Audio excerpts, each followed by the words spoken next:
greet our friends everywhere with Chapter 29 of Ninepence in Her Pocket, the story of Gladys Aylward. This is another in the series, Stories of Great Christians, and comes to you from the radio studios of the Moody Bible Institute in Chicago.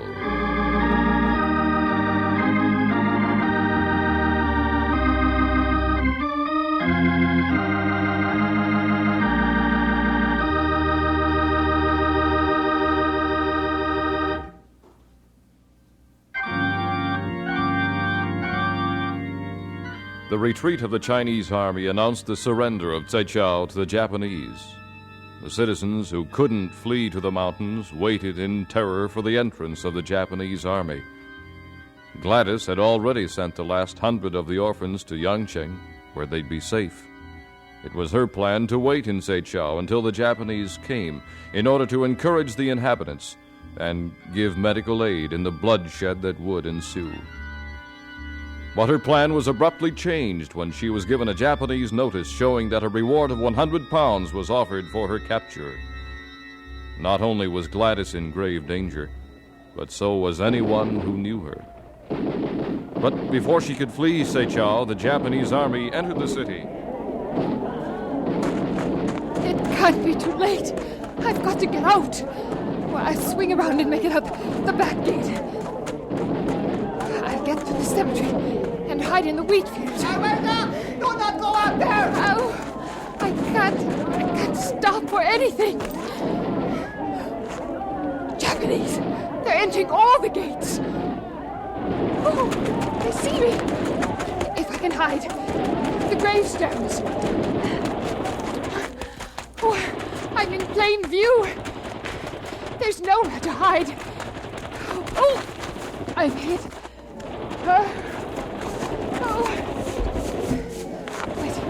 It can't be bad. I've got to get out of here. This coat, I can't crawl in it. If I could just squirm out of it. There. Oh, to crawl.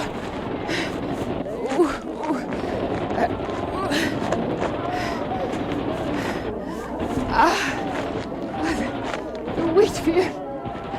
I can hide in here until night. They're still shooting at my coat. Oh, they look like they're using it for target practice. Oh, they didn't see me leave it. Oh, Father, for your constant protection, I thank you. Help me now to get to Yangcheng and the children.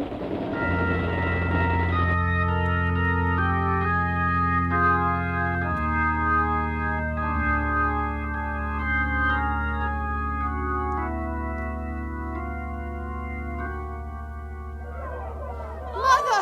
Oh, my mother, you did come for us. Ninepence said you would return. Mother, I miss you so much. Are you going to stay now? We must call all the children together. The Japanese are in Saichao and will be moving this way. We're going to cross the Yellow River into free China. Oh, good. Is it not a very long way? Yes, it will be a great adventure. And we will go to Xi'an, where Madame Chiang Kai-shek has schools and orphanages with lots to eat for children. Will you be with us? Yes, of course. Now, call the children together and I'll explain it to them. Yes, oh yes. Can it be Aylward? Mandarin, Are you well? I am alive. These days, that is a supreme accomplishment. And you, dear friend, are you well? I am well. What are you doing here? Yangcheng is my city. Yes? There is nowhere for me to go. Neither the Japanese or the communists have any time for mandarins. They will shoot me on sight. I stay around Yangcheng. Who would bother to look here for me? Who would even bother to look for me at all? Someday, when the war is over, there will be a new China. You who are young can talk of someday. I am old. and I know an inch of gold cannot purchase an inch of time. The someday, if it comes, will be for you and for your children. I am taking the orphans to Shanxi province, Mandarin. That is why I am here. It is not possible. Why? The Japanese armies are infiltrating through the mountain passes. From here to the Yellow River, it is all occupied territory. We won't take the roads or the passes. We'll go over the mountains to Xi'an. With 100 children? Yes. You should have stayed in Saichao. I couldn't stay there. The Japanese have a reward of 100 pounds out for me. Dead or alive, I believe, is the terms. And you will take 100 children through Japanese territory? If I leave them here, the Japanese will kill them. Or let them starve. How can I not take them? If I can get them to Xi'an, they will have food and people to take care of them. You are mad, Aylward. To take 100 children into these mountains. It will take weeks of walking to get to the Yellow River. It will take food and money. Do you have any food or money? No. But you are going to take them? Yes. God will have to provide for us.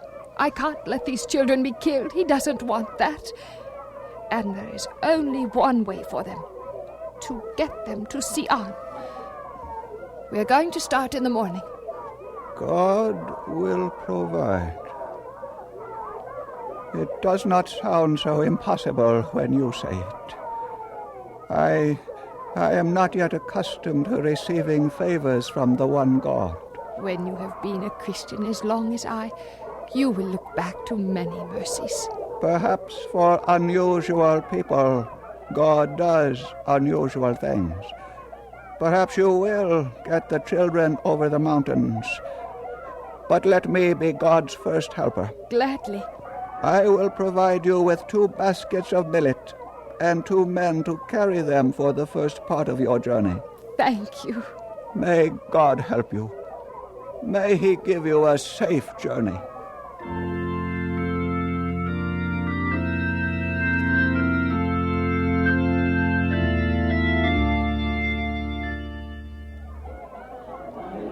We've all got our bedding, Mother, and our chopsticks and bowls. Everyone is ready. Are we going to start now? Yes. Children! Now we have 20 big girls, 13 and 14 years old. These girls are going to be helpers. You smaller children, mind them. Let them help you. We have 7 big boys. These boys will be helping with the pots and with all things we must carry with us. Those of you with jobs to do must pay attention and must not lose anything. Now we have almost 70 of you who are from 4 to 8. We'll call you the walkers. If you are a walker, you must walk carefully, stay together, and help each other. Is everybody all ready? All right. Forward march. Oh, God, what am I doing? You'll really have to help me this time, Lord. Help me not to lose one of them. Help me not to lose the way. Oh, that's good, children. You're making a wonderful start. You all look very fine.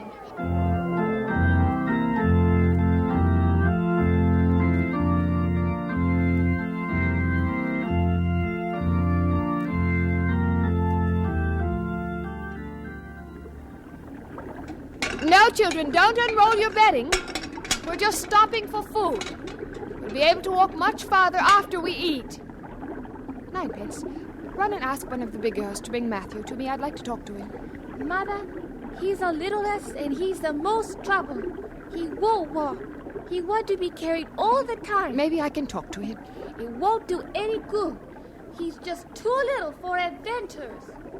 The water is boiling, Aylward. Good. Put 3 handfuls of millet in each pot. Keep the children away from the fire. Let them get close enough to get warm, but not too close. Come on, Matthew. Here he is, Mother. Hello, Matthew. Hello. How old are you? 3. He's 4, Mother.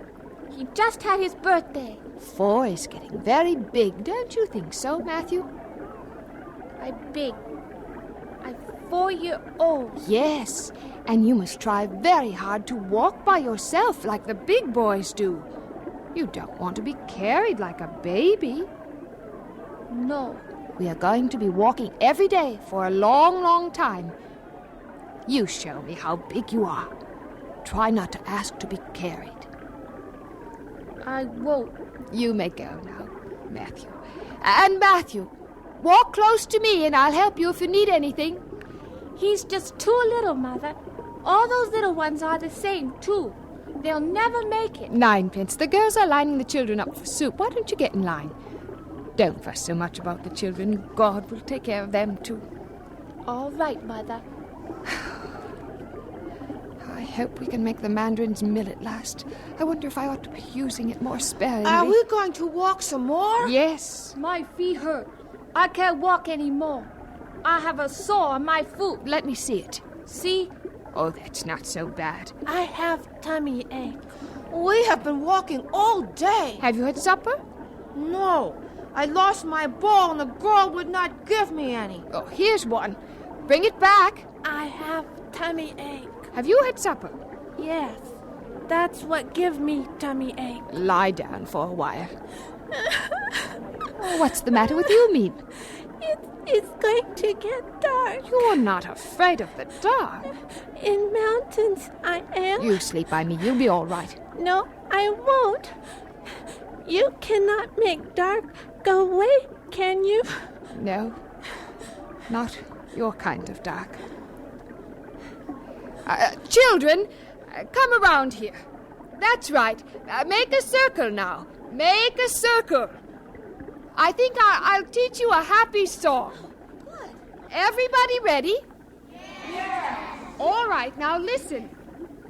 When upon life's billows you are tempest-tossed, and you get discouraged thinking all is lost, count your many blessings, name them one by one, and it will surprise you what the Lord has done.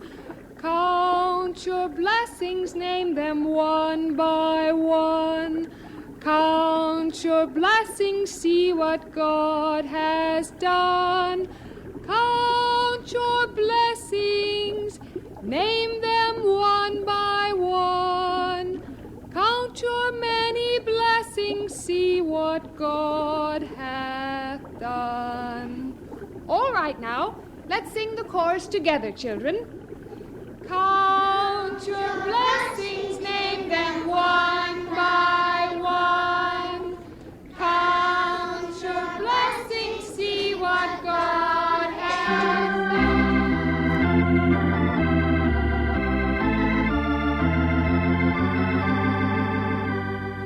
You've heard Chapter 29 of 9pence in Her Pocket, the story of Gladys Aylward.